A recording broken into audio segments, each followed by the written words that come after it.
O metabolismo pode ser definido como um conjunto de reações químicas que acontecem nas células, sendo que essas reações requerem gasto energético.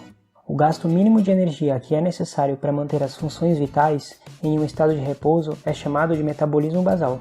O controle do metabolismo basal é dado pelos hormônios produzidos e liberados pela glândula tireoide. Na aula anterior, vimos os conceitos gerais sobre o sistema endócrino. Nesse vídeo, veremos sobre a glândula tireoide, mais especificamente sobre a síntese, secreção e os efeitos da triiodotironina, o T3, e a tiroxina, o T4. Quando a gente pensa em regulação metabólica, a tireoide é sem dúvida a glândula mais importante para exercer esse controle. Ela se localiza caudalmente à traqueia e muitas vezes se sobrepondo à laringe. A sua forma varia entre as espécies, e normalmente ela consiste em massas distintas que podem ou não estar ligadas por um istmo. Microscopicamente, consiste em um epitélio cúbico simples arranjado em um formato circular, formando uma estrutura denominada folículo. Os folículos ficam preenchidos por um material homogêneo conhecido como coloide, e esse é o local onde ficam armazenados os hormônios tiroidianos, o T3 e o T4.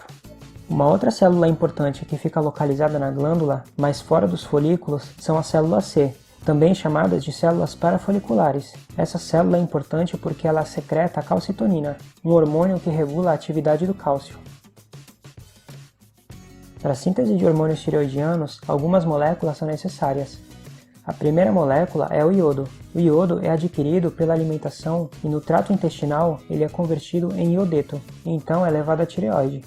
A segunda molécula é a proteína chamada tireoglobulina. Nela, fazendo parte da sequência de aminoácidos, existe a tirosina. Essa, por sua vez, é capaz de se ligar com duas moléculas de iodeto. Entendido isso, vamos ao processo.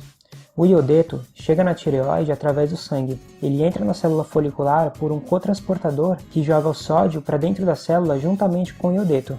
Após isso, o iodeto é transportado, através de um transportador chamado pendrina, até o coloide, e lá ele sofre uma oxidação por meio de uma enzima. A tireoglobulina é sintetizada dentro das células foliculares e, por processo de exocitose, também é jogada na região do coloide.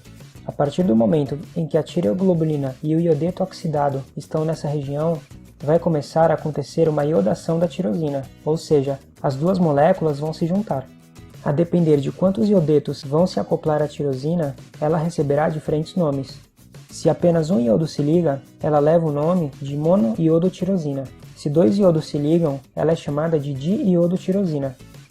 Após a iodação, vai acontecer uma conjugação, onde a tironina será formada.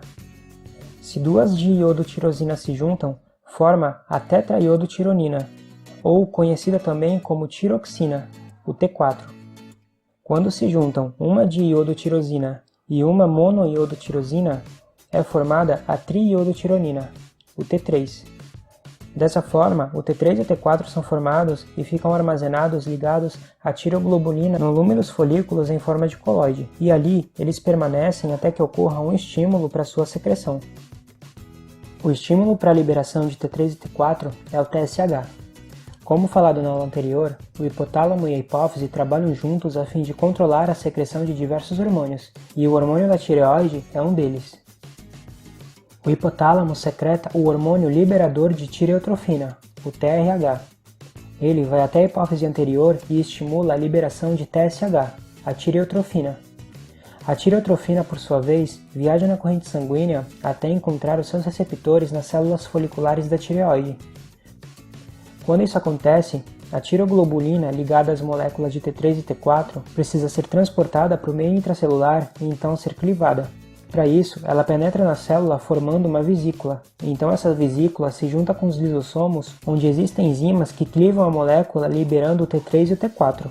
O T3 e o T4 passam livremente através da membrana basal e vão para a corrente sanguínea. Já a diiodotirosina e a monoiodotirosina são desionizadas e todos os componentes são reciclados para formar novos T3 e T4. Após o T3 e o T4 caírem na corrente sanguínea, eles precisam ser transportados pelo plasma. Sabemos que o plasma é a porção líquida do sangue, e os hormônios tireoidianos são lipossolúveis, ou seja, são pouco solúveis no plasma. Como já mencionado antes, esses hormônios necessitam de uma proteína para transportá-los no plasma. Existe uma proteína chamada de TBG, a globulina ligadora de tiroxina. Ela tem uma alta afinidade pelo T4, mas também pode carregar o T3. Essa proteína está presente em todos os animais domésticos, com exceção do gato. A albumina também pode carregar os hormônios tiroidianos, apesar de ter uma baixa afinidade por eles. Sendo assim, na ausência da TGB, a albumina se torna importante no transporte desses hormônios. Para que o hormônio faça efeito, ele precisa estar na sua forma livre. A maior parte do T3 e do T4 fica ligada a proteínas plasmáticas, enquanto uma menor quantidade fica livre para interagir com os receptores. Nos cães, a afinidade desses hormônios pelas proteínas plasmáticas é menor, e por esse motivo, a quantidade de hormônios tiroidianos livres é maior. A forma mais ativa dos hormônios tiroidianos é o T3. A maior parte do T4, quando chega ao tecido, precisa acontecer uma remoção da molécula de iodo da sua estrutura para formar o T3. Essa remoção é realizada com auxílio de enzimas, e o processo é chamado de desiodação. O mecanismo de ação dos hormônios lipofílicos já foi explicado na aula anterior, mas resumindo, eles entram na célula, se ligam aos receptores e conseguem interagir com pontos específicos da cromatina para formar proteínas. Porém, já foi relatado que nas mitocôndrias também existem receptores para T3. Os hormônios tiroidianos determinam o metabolismo basal, pois eles possuem a capacidade de aumentar a atividade metabólica celular. Em geral, eles são importantes para as atividades metabólicas normais. Os efeitos mais específicos sobre os mecanismos corporais são a interferência no metabolismo de carboidratos, aumentando a absorção intestinal de glicose, estímulo do metabolismo lipídico, com ênfase na lipólise, aumentam a absorção de LDL e, consequentemente, diminuem os níveis plasmáticos de colesterol. De modo geral, ele tem efeito catabólico sobre proteínas, carboidratos e lipídios. Eles também estimulam receptores beta-adrenérgicos e, por isso, eles têm efeito sobre a atividade simpática. Sendo assim, eles conseguem aumentar a frequência cardíaca e a força de contração. Já foi citado que o estímulo para a secreção de T3 e T4 é dado pela liberação de TSH a partir da hipófise.